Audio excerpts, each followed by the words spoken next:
बेटा last class के अंदर हमने फंडामेंटल पार्टिकल्स के बारे में पढ़ रहे थे, जिसके अंदर हमने डिस्कवरी ऑफ इलेक्ट्रॉन के बारे में बात की थी, कैथोड रेज के बारे में बात की थी। तो आज हम अपना next fundamental particle that one is your proton and neutron, हम इनकी बात करेंगे एंड एनोड रेज, जहाँ से वो चीज़ें जर्मिनेट हुई हम उनकी बात करेंगे।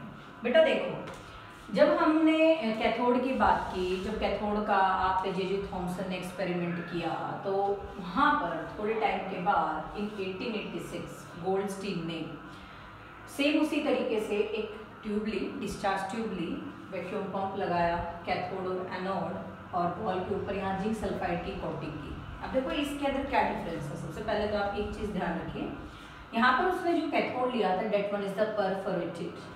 परफोरेटेड का मतलब होता है बेटा जिसमें छोटे छोटे पोर्स अवेलेबल होते हैं, राइट। जैसे आप घर के अंदर आपने देखा होगा आटा छानने वाली छलनी होती है हमारी, है ना, चाय पत्ती छानने वाली जो हमारी छलनी होती है, उनमें छोटे छोटे पोर्स होते हैं, ठीक है ना। तभी चाय पत्ती वाली जो छलनी होती है उसमें से चाय निकल जाती है। आटा जिससे हम निकालते हैं तो वो आटे के जो हार्ड पार्टिकल्स होते हैं जो उसमें पोर्स में से नहीं निकल पाते हैं वो ऊपर रह जाते हैं, बाकी जो पार्टिकल्स छोटे छोटे होते हैं वो आपके अलग हो जाते हैं, ठीक है।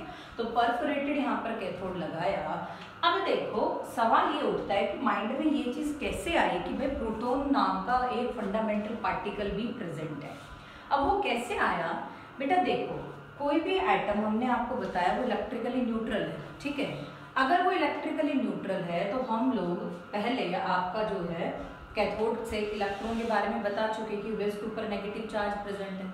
तो अगर आपका एटम इलेक्ट्रिकली न्यूट्रल है, उस पर नेगेटिव चार्ज ऑलरेडी है, और तो इसका मतलब वहां पर कहीं ना कहीं पॉजिटिव चार्ज भी प्रेजेंट है, तभी वो इलेक्ट्रिकली न्यूट्रल है, राइट। तो इस चीज ने गोल्डस्टीन के दिमाग को स्ट्राइक किया कि कहीं ना कहीं वहां पर पॉजिटिव चार्ज भी प्रेजेंट है।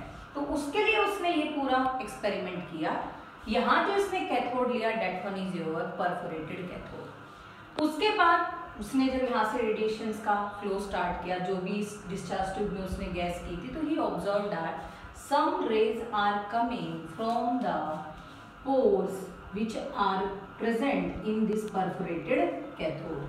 कुछ रेडिएशंस थी, रेज थी जो इस गैप जो यहाँ पर प्रेजेंट था कैथोड में, इनमें से आ रही थी। तो यहाँ पर उसने क्या ऑब्जर्व किया कि they have the positive charge, और उन रेज को इसने क्या नाम दे दिया, एनोड रेज, और उनको क्या नाम दिया, प्रोटॉन। और उनके ऊपर कौन सा चार्ज प्रेजेंट था बेटा, पॉजिटिव चार्ज प्रेजेंट था। एक चीज ध्यान रखना, इनको कैनल रेज भी बोलते हैं।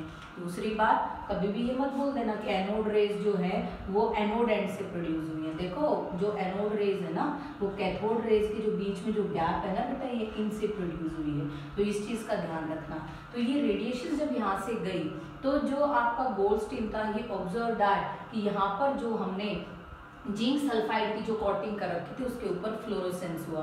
फ्लोरोसेंस का मतलब बेटा कलर प्रोड्यूस होना, ठीक है, ग्रीनिश कलर, जैसे हमने आपको पीछे कैथोड के अंदर बताया था। तो इस तरीके से हमारा किसका जर्मिनेशन हुआ बेटा, प्रोटॉन का। किसकी डिस्कवरी हुई, प्रोटॉन की। कैसे पता चला कि अगर आपका कोई एटम इलेक्ट्रिकली न्यूट्रल है, कैथोड रेज में नेगेटिव चार्ज पता चल चुका था, लेकिन क्योंकि एटम आपका इलेक्ट्रिकली न्यूट्रल है तो उसका मतलब वहां पर कहीं ना कहीं पॉजिटिव चार्ज भी प्रेजेंट है, जो उसको क्या बना रहा है बेटा, इलेक्ट्रिकली न्यूट्रल, ठीक है। अब हम इसकी प्रॉपर्टीज के बारे में बात करते हैं बेटा। They have the similar properties like that of your cathode rays. एक चीज ध्यान रखना, यहाँ पर चार्ज, मास जो भी हमारे प्रोड्यूस होते हैं ना बेटा, वो डिपेंड करता है नेचर ऑफ गैस के ऊपर, कि यहाँ पर जो आप गैस ले रहे हो उसका नेचर कैसा है। तो देखिए बेटा, सबसे पहले property, they travel in straight line. Simple सी बात है, यहाँ से आपकी रेस जो चलती है वो हमेशा किस में ट्रैवल करती है, स्ट्रेट लाइन के अंदर। Second, they are made up of material particles. Simple सी बात है, मतलब उनमें मास है, उनमें भी वही प्रॉपर्टी जो कैथोड रेज में थी, मतलब शैडो भी प्रोड्यूस करेगा, वो किसी चीज को रोटेट करने की भी पावर रखते हैं, तो इसका मतलब वो मटेरियल पार्टिकल्स के बने हुए हैं। They are positively charge. भाई ये कैसे प्रूव करेंगे बेटा, सेम जैसे हमने कैथोड में आपको बताया था, दो मैग्नेटिक प्लेट्स लगा दीजिए यहाँ पर, या इलेक्ट्रिक प्लेट्स आप लगा दीजिए, एक पे प्लस चार्ज है एक पे माइनस चार्ज है, तो क्योंकि ये पॉजिटिव चार्ज है तो ये किस तरफ डिफ्लेक्ट हो जाएगी बेटा, नेगेटिव की तरफ, क्योंकि प्लस प्लस एक दूसरे को क्या कर देंगे, रिपेल। तो वहां से मैंने क्या प्रूव कर दिया कि भाई जो प्रोटॉन है उसके ऊपर कौन सा चार्ज प्रेजेंट है, पॉजिटिव चार्ज प्रेजेंट है।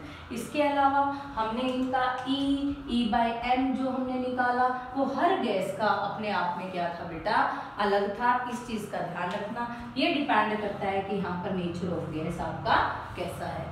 तो इट मीन्स अगर पेपर में आ जाए कि what do understand by the proton या डिफाइन प्रोटोन, तो डिफाइन प्रोटोन को हम कैसे कर सकते हैं डिफाइन बेटा, कि प्रोटोन हमारा एक वो फंडामेंटल पार्टिकल है जिसके ऊपर पॉजिटिव चार्ज प्रेजेंट होता है और जो प्रोटोन होता है उसका जो मास होता है वो नियरली किसके इक्वल होता है बेटा, हाइड्रोजन एटम के।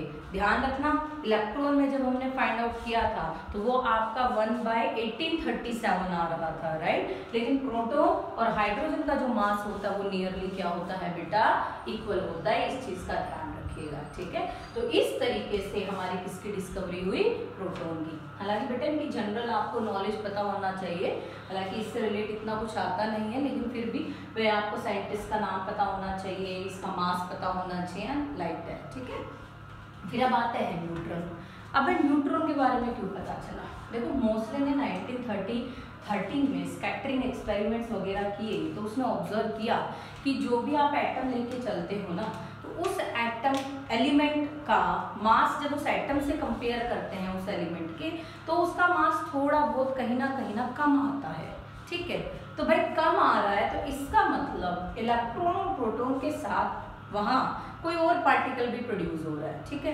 अगर वहाँ पार्टिकल प्रोड्यूस हो रहा है तो भाई वो इलेक्ट्रिकली न्यूट्रल में कहीं ना कहीं उसको इम्बैलेंस करता, लेकिन एटम इलेक्ट्रिकली न्यूट्रल भी है, उसके चार्ज पे भी कोई डिफरेंस नहीं हो रहा।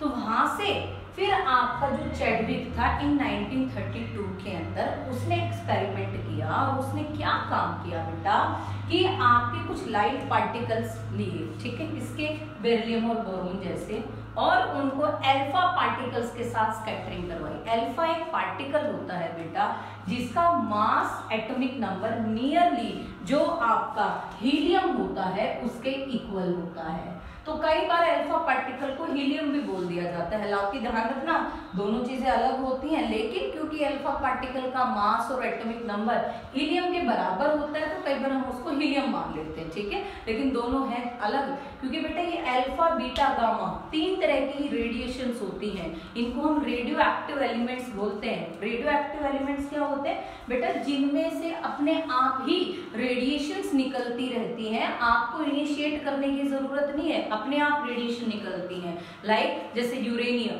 जैसे आपका इरिडियम, आपने यूरेनियम का तो बहुत नाम सुना होगा, है ना। आजकल बहुत सी कंट्रीज जो है जो यूरेनियम को यूज कर रही हैं, ठीक है। तो यूरेनियम जो है वो आपका एक रेडियो एक्टिव एलिमेंट है जिसमें से रेडिएशन अपने आप निकलती है। तो जिन सब्सटेंसेस में से रेडिएशन अपने आप निकलती, they are called radioactive elements and that phenomena is called radioactivity. Radioactivity के बारे में बैकरल ने नाम नहीं बताया था, तो उसी के ऊपर रेडियो एक्टिविटी की यूनिट हम बैकरल बोल देते हैं बेटा, ठीक है। तो अल्फा बीटा गामा, ध्यान रखने 3 तरह की रेडिएशन है, ठीक है।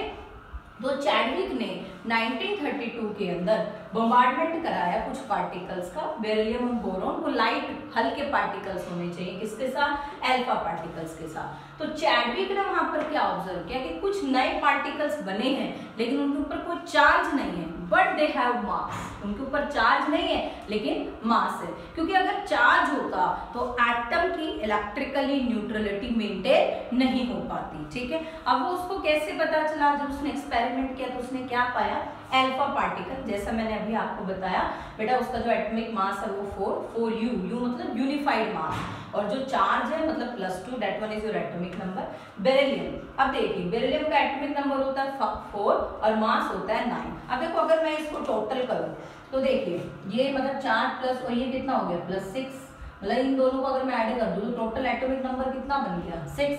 अब ये देखिए यहाँ पर ये मास 9 और ये 4 है, इस मास को अगर मैं ऐड करूं तो यहाँ पर ये जो आपका एटॉमिक मास बना वो कितना बन गया बेटा 13। Is it clear. तो इसका मतलब यहाँ पर जो भी चीज प्रोड्यूस होगी वो 13 होगी, क्योंकि हमने फर्स्ट चैप्टर में पढ़ा है ना, law of conservation of energy.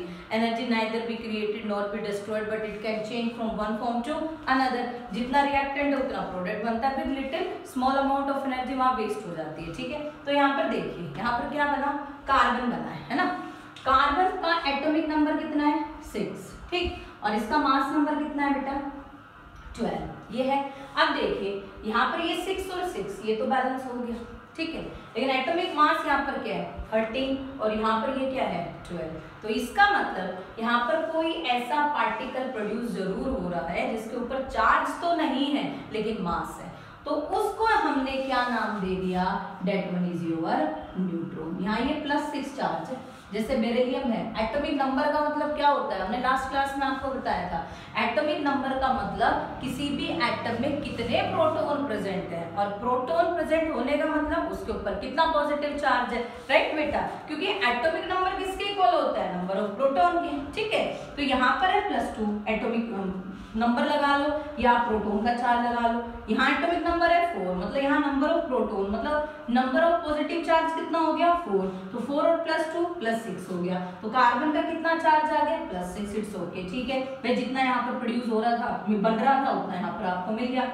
यहाँ पर अगर मैं इनकी मास नंबर की बात करूं तो यहाँ पर ये कितना है 4 और यहाँ पर ये कितना था 9, तो ये हुआ 13। लेकिन कार्बन का यहाँ पर कितना आ रहा है 12, तो इसका मतलब कोई ना कोई ऐसा पार्टिकल प्रेजेंट है जिसका चार्ज तो नहीं है लेकिन इसका मास है, तो उस पार्टिकल को हमने क्या नाम दे दिया, न्यूट्रॉन। तो न्यूट्रॉन आपका वो थर्ड फंडामेंटल पार्टिकल है जिसके ऊपर चार्ज तो प्रेजेंट नहीं है लेकिन उसके अंदर मास है। तो हम न्यूट्रॉन को कैसे डिफाइन कर सकते हैं कि न्यूट्रॉन हमारा वो फंडामेंटल पार्टिकल है which carries no charge but it has a mass nearly equal to that of hydrogen atom.